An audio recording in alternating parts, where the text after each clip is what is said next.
Greetings, I am Iraq. Do I have a query?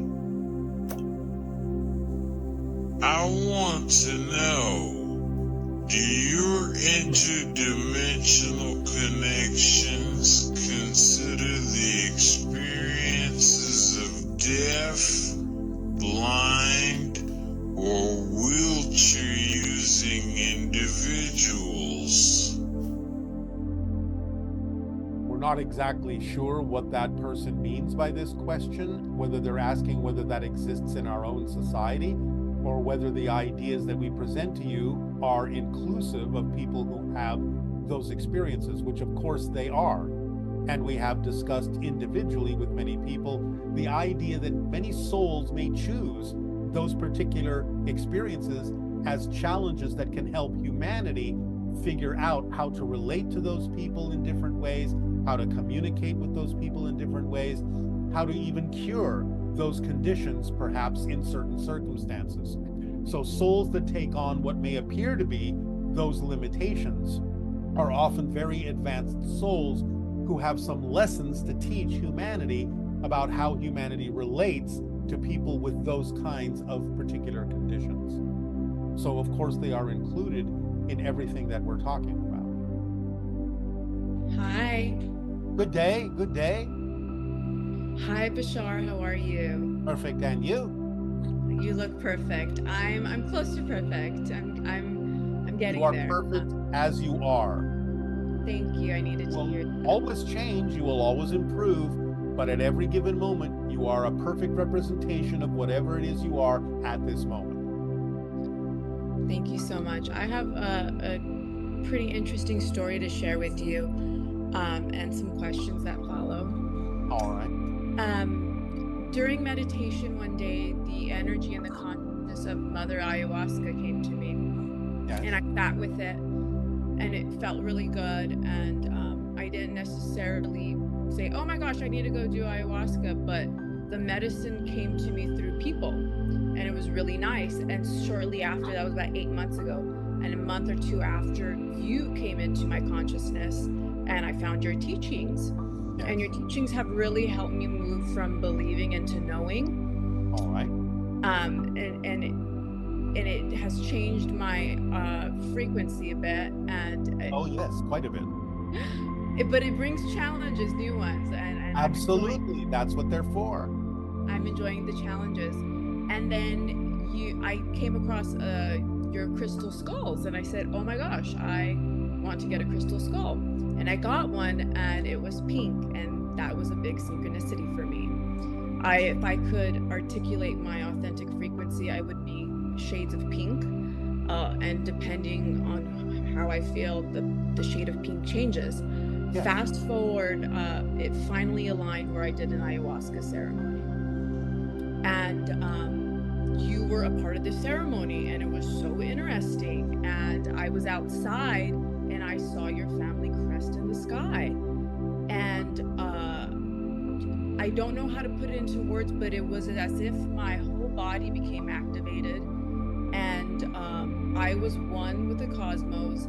Yes. And I was dancing. The sky turned hot pink, and I believe there were some particular activities in the sky, regardless of me being on ayahuasca. It was around the 8-8 portal, and I think we saw a comet. And what was happening was that anything that I would touch, a star, a planet, it would move, and I was dancing with the cosmos.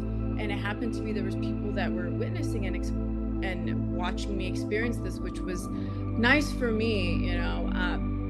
Anywho, it was just a bunch of information coming, and I didn't know necessarily what to do with it, but I was receiving it. And then the next day, it was a very different experience. It was super grounding, and I was in the earth.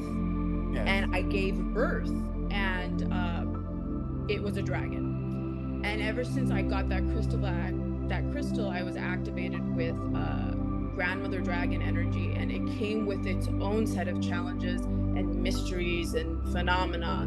Well, when I gave birth to this dragon, it wasn't easy, and I became this dragon. But the main message in question for you now is that once we fully feel our power as beings viscerally, we must balance it with humility. Yes. And that was what I was experiencing, the uncomfortableness of this ayahuasca experience. And I wanted you to maybe shed some light on that and help me understand it better, humility. All right. Well, again, it's connected to the idea of grounding. It's connected to the understanding that you are an expression of nature. And it's not about letting go of nature to explore the stars and the cosmic side of your being, but grounding to the earth, grounding to that energy, connecting to it so that you have a foundation from which you can rise and allow there to be a link and a bridge and function as a link and a bridge between what you colloquially call heaven and earth, to allow you to bring energies down to create heaven on earth. So it's all about forming that bridge, that link. The dragon represents ancient wisdom, ancient knowledge, a very deep and ancient connection in your DNA to the idea of being physical and being able to channel energies through that physical component of the DNA to again do what it is we're talking about. Bring those higher frequency energies that you are connecting to in the cosmos down to earth, to be the valve, to be the link, to be the bridge that balances those two energies so that you can reach for the stars, but do so with a grounded humility that allows balance to be maintained so that it is a natural experience that's more expressive of your authentic self and your true soul. Thank you. That was beautifully said. That was pretty much encapsulated my experience. And I have experienced in this reality and on Earth some resistance in being fully in my physical body. Sometimes I prefer being in the cosmos but that doesn't serve me because I am in this physical reality and I have things. It's all right. It's a typical thing because, again, remember, you are in spirit and you know that physical reality is just a projection happening within your soul. So it is something typical that sometimes a spirit will kind of feel a little uncomfortable with the idea because it knows that it is actually just a projection and it's not really what a spirit is. But it is a part of you. It is an authentic part of you happening within your soul. But I understand that sometimes it can feel a little uncomfortable because it's not your natural state. Yeah, it's almost like giving birth to like every cell in your body, if that makes sense. Yes, well, that's what you're doing when you create an idea called physical reality and a physical body. Remember, it's not that your body has a soul, it's that your soul has a body. So you do, by concentrating certain energies within your soul down to the center of your soul, actually give birth to your physical body, to every cell within it, to every atom within it, to every subatomic particle within it. It's all created within your soul. Thank you. And now when I see you, before when I would see you in meditation dreams or whatever, you would be alone and you have been kind of like this cosmic father figure for me. And it's been very grounding for me to balance the male and feminine energy. And during the ceremony, all it kept showing me was the infinity sign. Yes. And it is our passion and our pleasure to give off certain frequencies and energies that all of you may use to help you symbolically and representationally in your journeys that way. It doesn't mean that I am literally involved in the same way that an individual might choose to be involved, but since I have a multidimensional nature, any single one of you can tap into my general frequency and use that part of my energy to help you on your journeys in that way, because we give ourselves to you that way so that you may include our vibration within the mix or the recipe of the challenges that you face to help you, guide you on your journey. So in picking up on that frequency that way, we are happy to participate as the general energy that we give off, even though it doesn't necessarily mean that I literally as an individual am participating in your experience with you. And ever since that ceremony, now when I see you, you're with a group of people. Yes. Do you know what that means? Why that shift happened? Of course. Remember, very often in these conversations, the translation from us comes through as we. instead of Mhm. I. That is because I am connected to a group of individuals, many individuals, a multitude of individuals telepathically, and we come through together as a group. I am simply the representation of that group. As a single entity, as a single individual, I am facilitating that. But I am, in essence, a multidimensional group of entities. That And now is the level on which my species exists, as a multidimensional group of entities for every individual. So we come through as a group. Wow, that makes a lot of sense. And now that I'm looking at your background in the trees, I've been connecting to trees my whole entire life, but of late, like a tree will just call me and I'll just put my hand on it, and I just, that feeling of being alone is kind of gone. Well, yes, because you're connecting to the forest. You're connecting to the forest. You're connecting to the underground network of the roots and the systems that allow trees to know that they are, in essence, not necessarily just individuals, but they are, in essence, a group, a forest, a grove, a collection. They are conscious in their own way and communicating with you. Yes. I recently tried one of your manifestation techniques with drawing instead of using words and encapsulating the emotion and then burning it. I haven't manifested this quickly in my entire life. It's like, it's something about removing the words and just having the image and drawing it. Well, that's how you actually use telepathy, is with imagery and feeling, not with words. So it's a way of allowing yourself to begin to explore how to become more telepathic. Does that help you? All of this helped me so much. I'm truly grateful for this experience. We deeply appreciate your willingness to apply this information and change yourself in a more positive way. So we thank you. Aveo. Good day. Aveo. Good day. Hi, Bashar. I'm currently training as a salesman to have online meetings with prospective clients who have expressed interest in a company's product or service. And I was hoping you could help me to understand the most important things I need to know about acting with integrity and being of the most help that I possibly can to my prospects. Focus not on the idea of selling the product, but how the product serves those to whom you are selling. In other words, how can our product help you? How can it serve your needs? How can it help you become more of what it is you prefer to become? How can it help change your life in ways that make your life more the way you would prefer it to be? So it's all about the idea of how what you do can better serve the people that you are, quote unquote, selling to, rather than focusing on the idea of selling to them. It's about serving them.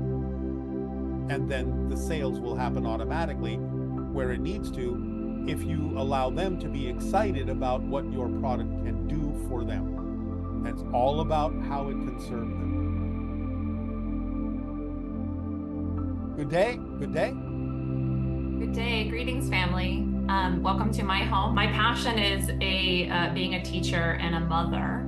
And I am now understanding that I am a preparer of the way for the new 6th hybrid race here on planet Earth.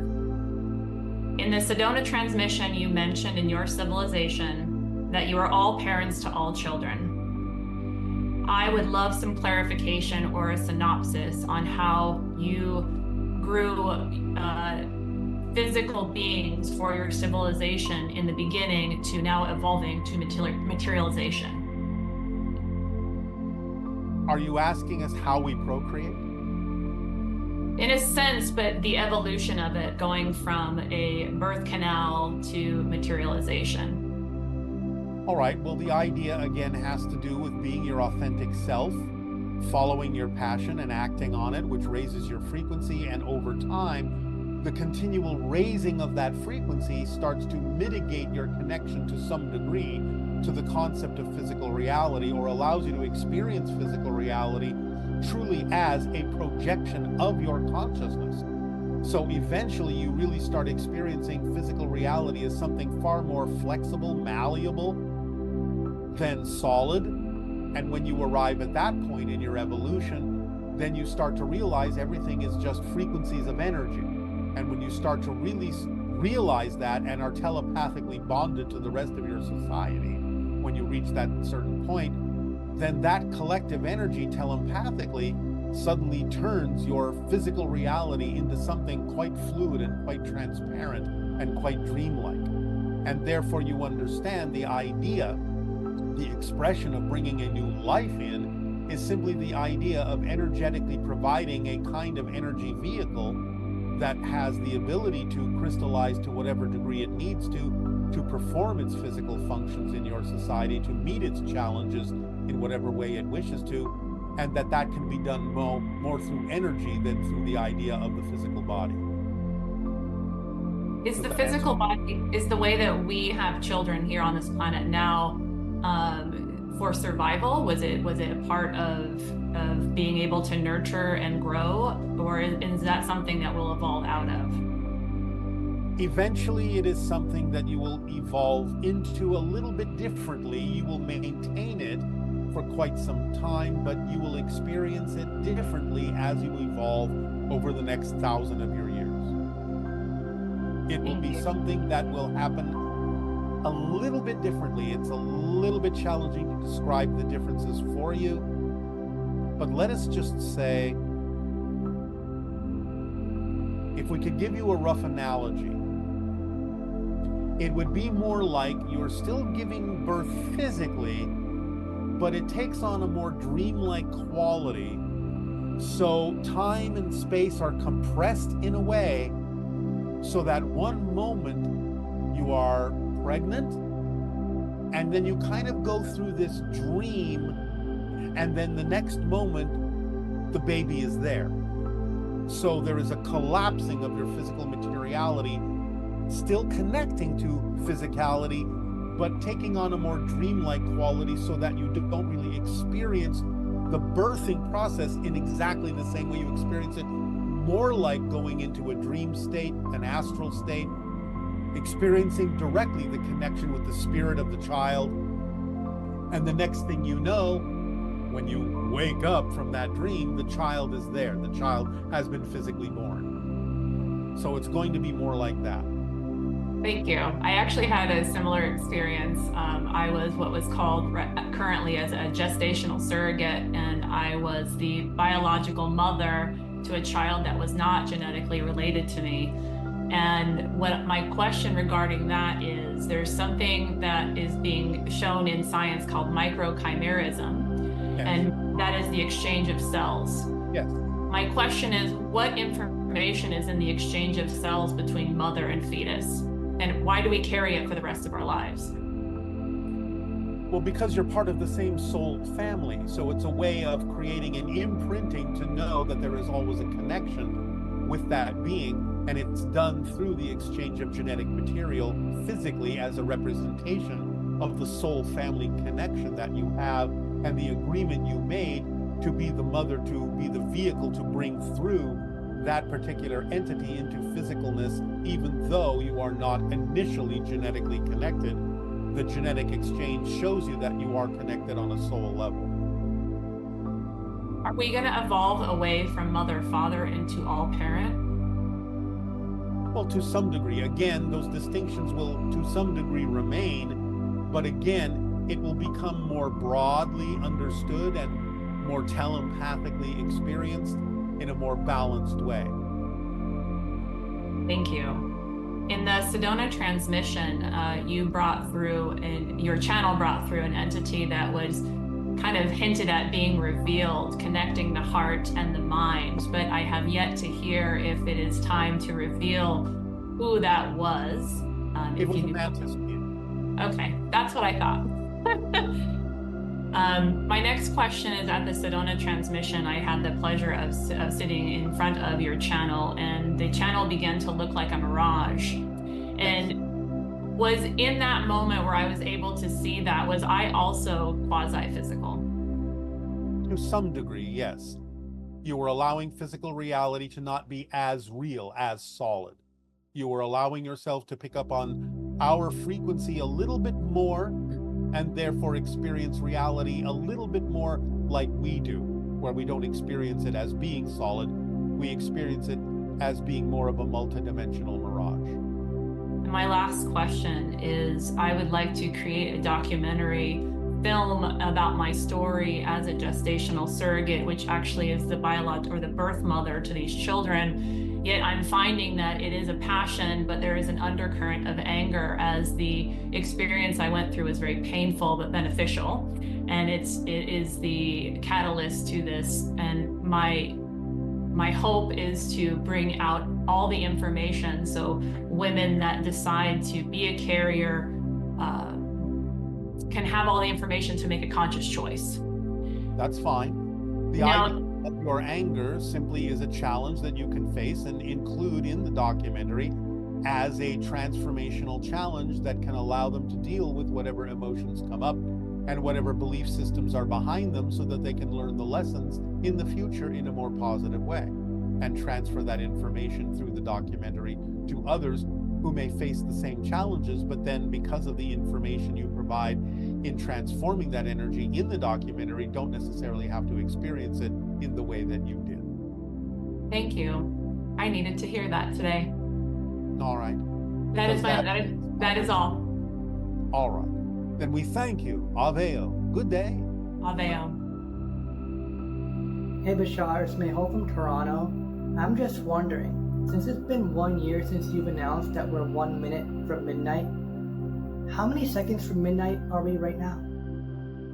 27 seconds.